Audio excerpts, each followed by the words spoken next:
Oke, kita mulai video kali ini dengan topik yang hampir sama dengan video sebelumnya, yaitu masih tentang DevOps ya. Tapi gue bakal agak sedikit lebih detail ya. Tapi nggak semua, cuma 2 poin ini aja nih. Ada 2 poin ini nih. Sip. Pertama, kemarin kita udah ngomongin ya, kita recall dulu nih. Kemarin kita udah ngomongin tentang adanya role DevOps ini yang bisa membantu developer untuk bisa melakukan compile, bla bla bla, macam-macam, packaging dan rilis aplikasinya ke mesin itu dengan cara CI/CD, continuous integration, continuous deployment, delivery pipeline. Nah, ini pipeline ini. Oke. Di dalam pipeline kemarin kita ada compile, packaging, testing, deployment dan monitoring ya kan. Nah, sebenarnya kemarin nggak ada testing nih. Ini baru gua tambahin nih. Nah, kenapa testing itu penting? Karena mostly perusahaan, apalagi perusahaan besar ya, itu harus ada testing. Itu hukumnya wajib. Tapi 80% lah ya, maksudnya nggak semua perusahaan juga pakai testing juga sih. Jadi ada beberapa juga yang opsional ya testing, skema testing pengadaan testingnya itu di dalam sebuah pipeline. Ada juga testingnya itu ya dilakukan sama developernya masing-masing sendiri-sendiri gitu di laptopnya dia gitu. Jadi nggak semua wajib berada di dalam pipeline ini, but mostly dan best practice-nya itu juga di pipeline ini untuk velocity ya dari development ya.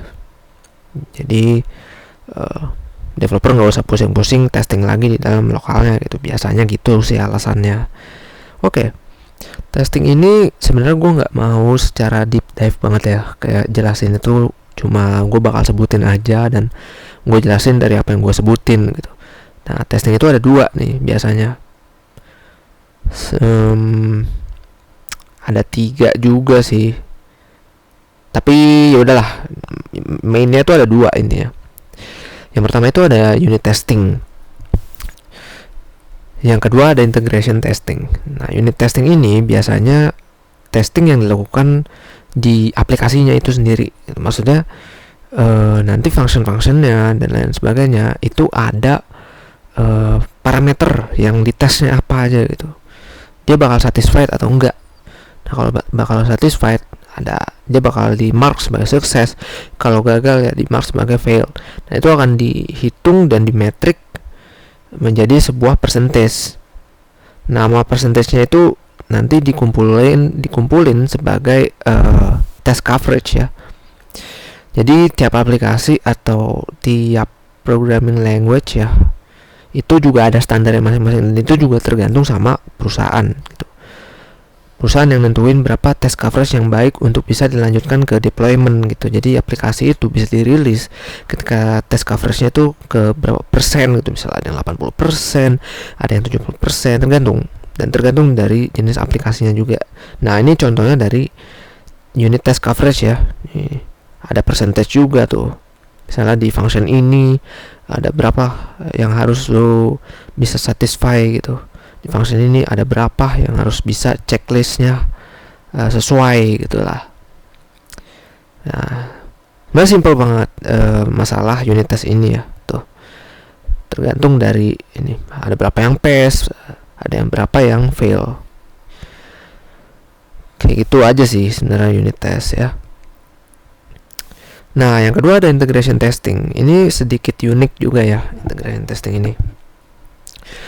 Bisa dibilang integration testing itu gampangnya ya gimana caranya kalau misalnya ada third party misalnya di dalam aplikasi kalian nih, misalnya ada sebuah library, dan library tersebut bukan library doang sih, tapi kita sebutnya dependency ya, lebih mendalam lagi itu dependency ya. Jadi ada sebuah dependency dalam sebuah aplikasi kalian itu kayak membutuhkan sebuah ya testing dulu gitu. Dependensinya tuh dependensi aktif ternyata. Dia nggak dependensi aktif pasif yang cuma ditempel di code kalian dan itu bisa langsung jalan, enggak. Jadi dependensinya ini kayak punya power sendiri yang mesti kita isi powernya, dan itu harus di testing juga bersamaan dengan aplikasinya yang dijalanin juga bersamaan. Nah, itu namanya integration testing. Misalnya database, nah, atau apa, sebenarnya database juga bisa dites di unit test ini sih, yaitu ada namanya mocking ya, tapi itu hanya misalnya saja ya. Di integration testing lebih gampangnya gitulah. Ada juga protokol, misalnya aplikasi kalian atau aplikasi kita itu ini ya, website gue.com ya, yang kemarin si Andi sama Agus mencoba untuk akses. Mereka kan aksesnya itu pakai HTTP ya. HTTP itu udah fundamental banget dah, protokol akses lah, HTTP atau HTTPS ya. Tapi ternyata ada lagi nih, namanya GQL. Wah, apaan tuh GQL? Ada lagi gRPC. Nah, GQL dan gRPC ini masing-masing punya protokolnya masing-masing, dan juga mereka punya sebuah fitur yang berjalan secara mandiri gitu lah ya. Dan mereka harus di testing nih sama aplikasinya nya nih. Mereka harus di testing juga nih. Jadi nggak bisa cuma HTTPS doang, nggak bisa API doang yang dites, tapi GQL-nya juga dites, tapi gRPC-nya juga dites gitu. Itulah dinamakan integration testing. Ada juga yang secara bersamaan nih API-nya GQL sama gRPC bersamaan. Ada juga yang dibedakan gitu supaya lebih structure aja gitu, nanti testingnya lebih rapi lah gitu. Sebenarnya gitu doang integration testing ini. Sebenarnya ada lagi ya A/B testing, tapi A/B testing ini lebih ke spesifik ke deployment ya. Nanti gue jelasin lah tentang blue green deployment dan apa hubungannya sama A/B testing. Sebenarnya A/B testing itu ya di awalnya ya testingnya sebagai A/B testing gitu ya, baru nanti dilanjutkan sebagai blue green deployment gitu. Tapi ya itu nanti aja lah, terus gue jelasin. Oke, selanjutnya gue jelasin tentang deployment testing ini. Santuy banget, kayak nggak ada berat-beratnya sama sekali. Cuma beratnya tinggal di gimana cara bikin integrationnya aja nanti. Nah, selanjutnya deployment. Oke, ini menarik nih. Ini gue udah gambarin nih. Deployment itu nggak cuma satu ternyata. Kita recall dulu deployment itu apa ya. Paling tadi apa tuh deployment, lupa aing. Oke, deployment itu ya ini, misalnya dari packaging, gimana cara lu install packaging ini supaya berada di VM nih, semua sama, semua konsisten di 3 VM ini, di 3 mesin ini semua konsisten, dan user-user yang akses itu juga sama aja nanti menuju ke sini ya. Kalau dapatnya VM 1 ya sama aja, ketika user yang kedua dapatnya VM 2 aksesnya sama, ya tampilannya sama aja, versi yang satu ini gitu. Kayak gitu. Itu namanya deployment. Ini deployment di sini nih, ketika nanti ini diinstal ke sini, udah gitu doang. Nah, deployment itu bakal jadi lebih painful ketika memang VM-nya banyak nih, kebutuhannya banyak. Nah, jenis deployment itu ada macam-macam. Yang pertama itu ada canary, yang kedua rolling, yang ketiga ada blue green ya.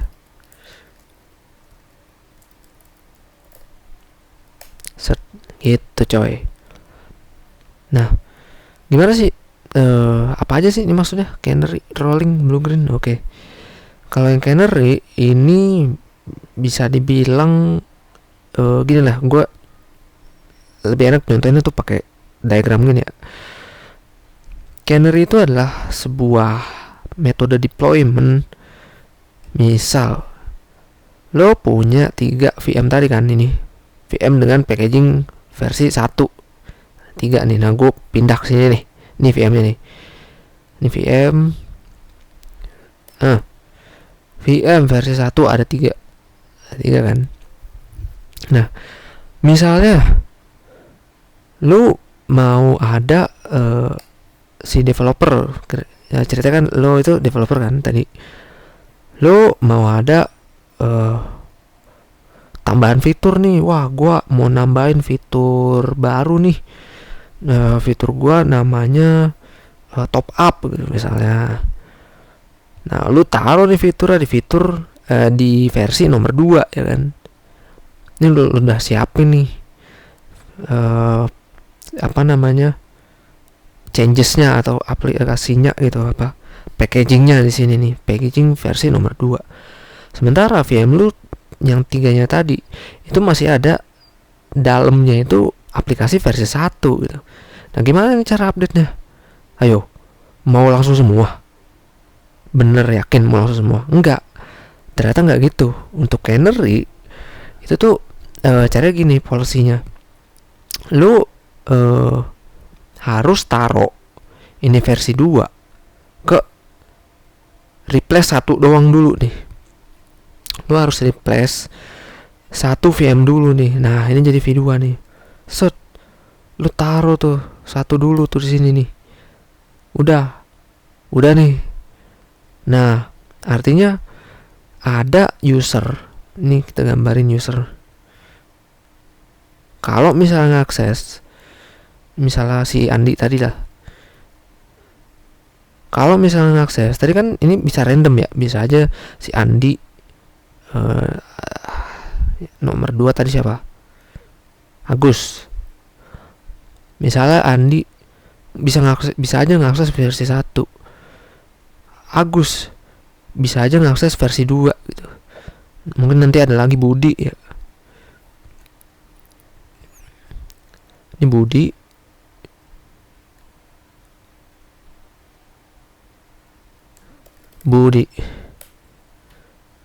Dia masih ngakses versi 1. Nah, yang ngakses versi 2 itu cuma Agus. Nah, di sini disinilah tempatnya untuk Canary itu ada. Kita mau ngerilis sebuah versi baru, misalnya versi 2 tadi ini kan versi baru nih, dengan pelan-pelan gitu. Dan itu dengan persetujuan developer. Lo sebagai developer, kayak lo mau ngerilis aplikasi lo secara pelan-pelan gitu. Jadi mau 1 dulu, nanti dilanjut ke 2, nanti lanjut ke 3 gitu. Itu namanya Canary tuh. Jadi nanti yang ngerasain tuh cuma Agus dulu. Wah, gua kok di HP gua kelihatannya udah ada top up nih, tadinya nggak ada gitu. Terus Andi masih ngelihat versi lama, artinya wah belum ada top up dia. Budi juga masih ngelihat versi lama, belum ada top up. Sementara Agus udah ada nih fitur top upnya, dia udah bisa top up tuh. Nah, kira-kira gitu. Ini untuk Canary ya. Jadi di awal itu bakal ada mensisipkan 1 versi baru di antara total semua versi lama gitu, instance-nya atau mesin-mesinnya gitu. Nah, selanjutnya apa? Kan tadi masih cuma 1, masih cuma Agus doang tadi kan yang bisa akses video ini. Nah, sementara Andi sama Budi gimana? Nah, proses selanjutnya itu ada namanya approval. Nah, di sini ada approval nih. Di sini ada testing juga. Testing. Nah, testingnya itu namanya nggak ada namanya sih. Oke, ini siapa ya? Mungkin developer lo di sini juga lu bisa melakukan testing juga nih di tempat ini gitu. Jadi lu di belakang sana juga, di belakang layar ngetesting juga. Jadi nggak cuma si Agus doang nih ngerasain, tapi lu juga bisa ngetesting juga gitu. Nah, di sini lo masih ada testing sama approval. Kalau misalnya udah oke, misalnya dari ini udah oke nih. Oh, ternyata lu udah monitor nih, ternyata Agus udah bisa akses nih. Lu dapat lognya. Wih, Agus udah bisa akses top up, lu udah top up nih. Gue udah bener bisa ngelihat Agus top up Rp1.000 misalnya. Yaudah, berarti di tahap ini, di stage ini gue namanya stage 1. Nah, udah oke nih ternyata. Udah, berarti di sini adalah approval lu.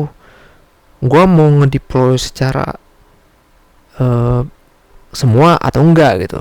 Ternyata udahlah, gue deploy secara semuanya aja karena udah aman. Agus sebagai tester pertama, user yang testing pertama di sini. Ya udah, lo agree atau lo approve kalau misalnya udahlah kita pasang aja semua langsung ke semua VM yang ada gitu dengan versi baru, dengan top up, fitur top up baru gitu. Nah gitu, ini namanya stage kedua lah gue namain.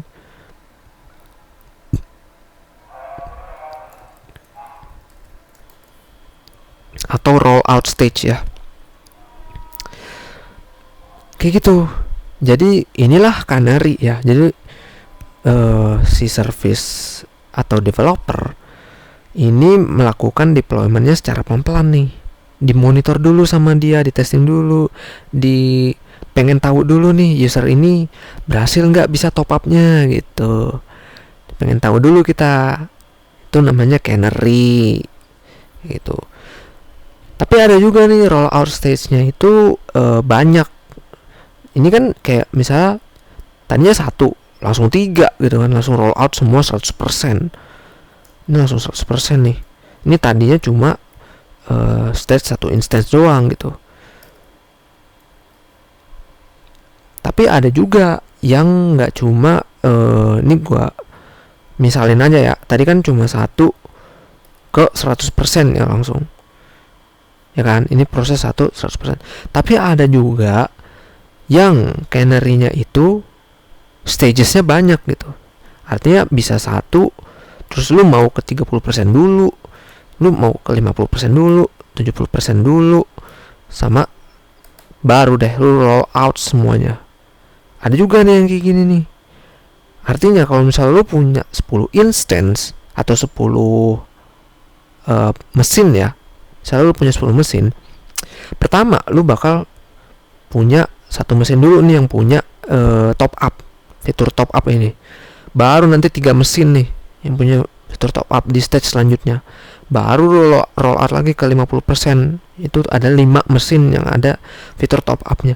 Dan seterusnya sampai roll out stage itu sampai 100%. Itu ada juga. Dan tetap Canary itu rules-nya adalah ada approval-nya gitu. Setiap stages-nya ini ada approval, di sini ada approval, sini ada approval, sini ada approval, setiap sekatnya gitu. Jadi lo sebagai service owner itu kayak punya fleksibilitas untuk bisa ngerasain atau bisa testing dan bisa ngeliat nih si Andi, Budi sama Agus itu udah bener belum top upnya gitu di semua mesin yang ada ini. Kayak gitu. Itu adalah Canary ya. Mudah-mudahan penjelasan gue lumayan gampang dimengerti ya. Oke, itu Canary. Nah, gimana kalau rolling? Oke, sebenarnya rolling sama Canary ini nggak beda jauh, coy. Ini gue bisa aja gue copy paste ini ya. Set. Nah, yang bedain apa nih? Yang bedain adalah ini boy, nggak ada approvalnya. Yang namanya rolling deployment itu nggak ada approvalnya tuh. Jadi si lu mau ngedeploy misalnya dengan rolling deployment metodenya, artinya ya udah lu punya V2 nih, lu punya version kedua, lu punya fitur top up. Tadinya lu pasang di sini, nanti udah otomatis nih. Nanti udah otomatis nih ke stage selanjutnya itu tanpa ada verification dulu atau approval. Ini verification ya. Gitu. Lebih enak ya. Ini udah otomatis nih, auto ya. Auto roll. Mana ya? Mungkin ya gini lah. Pokoknya sini ada auto rollingnya gitu. Apa yang ngebedain dong? Di sini ada delay. Nah, biasanya ada juga yang ada delay, ada yang enggak ya, tapi biasanya ada delay dalam satuan waktu tertentu lah, misalnya x menit lah atau second.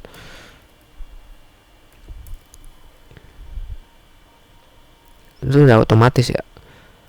Masih sama, punya si rolling development juga punya stages banyak kayak gini juga bisa. Misalnya tadinya cuma satu nih V2-nya di sini, lalu di sini cuma dua, lalu di ini lagi jadi tiga semua, roll out seluruhnya. Ini gua warnain ya biar gampang lihatnya. Set set. Nah, itu ya. Jadi ini kayak gitu. Ini juga prosesnya kayak gini. Sama, dia udah otomatis ada delaynya. Nah, ini yang namanya rolling deployment. Dia udah auto rolling. Nggak perlu ada verification dari lo sebagai developer. Biarin aja dia jalan sendiri gitu sampai semuanya terisi dengan versi yang baru yang ada fitur top up-nya. Nah, gimana dengan Blue Green? Ini yang cukup unik nih kalau Blue Green. Blue Green itu misalnya lo ini gue geser dulu coy biar nggak tabrakan nih. Set, oke, siap. Kalau Blue Green gini coy, lo punya 3 nih dengan versi 1. Oke, mana? Loh, kok cuma 2? Ya udah, apa-apa, gue tambahin 1. Set, tek tek tek. Ini kanan nih. Tadinya lu punya 3 mesin versi 1 yang belum ada fitur top up-nya. Nah, di sini di background ini lu udah punya juga nih versi 2, ada 3 biji juga nih. Ada 3 instance yang udah siap. Set. Tadinya mana Andi, Budi sama Agus ini nih. Tadinya Andi, Budi sama Agus kan nge-akses yang ini nih. Set ya kan, mereka akses ini. Nah, bentar, sebelum ini sebenarnya ada tambahan lagi nih. Di sini ada sebuah tools ya. Bukan tools juga sih, dia kayak gateway gitulah ya, namanya load balancer. Nah, boom,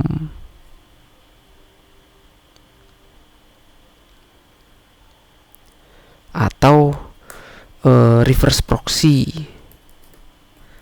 bisa juga. Reverse proxy itu bisa Nginx, bisa juga karena load balancer juga karena Nginx juga bisa bekerja sebagai load balancer reverse proxy juga. Nah, ini ada tools lagi nih namanya reverse proxy. Oke. Jadi sebelum dia ngehit itu, misalnya Andi ngehit ini, sebenarnya duluan kesini dulu nih. Set. Ini juga nih sebenarnya duluan ngehit ini dulu. Juga. Nah, ini yang ngarahin dia menuju ke instance yang mana, menuju ke mesin yang mana gitu. Set. Waduh, pusing juga. Nunggu gini dah. Nah, enak. Oke. Andi ngehit load balancer ngehit ke sini.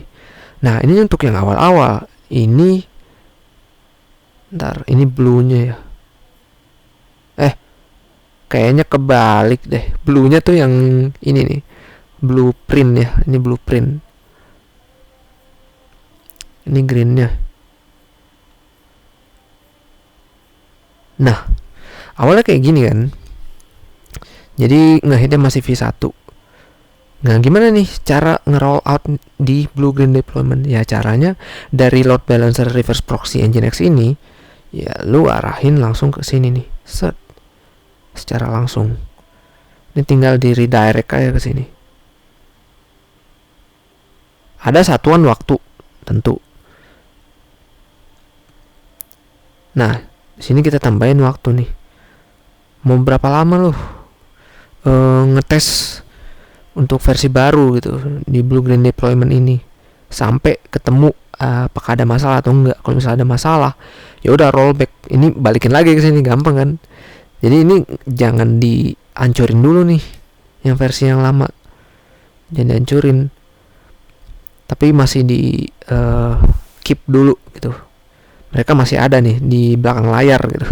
Masih nonton apakah versi baru ini ada masalah atau enggak selama beberapa menit ini. Nah, di saat ini Andi, Agus sama Budi artinya bisa akses top up kan, karena fitur barunya udah bisa di video ini gitu. Nah, ternyata nggak ada masalah nih, nggak ada masalah. Andi, Agus, Budi udah bisa top up dengan baik. Kalau udah kayak gitu, artinya ya udah, yang ini di destroy, set gitu. Ini destroy. Kalau ada masalah, ya ini balik lagi kayak tadi kan, rolling deploy, rollback namanya. Nah ternyata nggak ada masalah, ya udah, kayak gini deh hasilnya. Dan ini warnanya nggak biru ya, jadinya hijau. Nah itulah yang dinamakan blue green ya, karena tadinya blueprintnya itu yang image barunya gitu ya. Nah greennya itu ditukar dulu nih sama yang si blue-nya.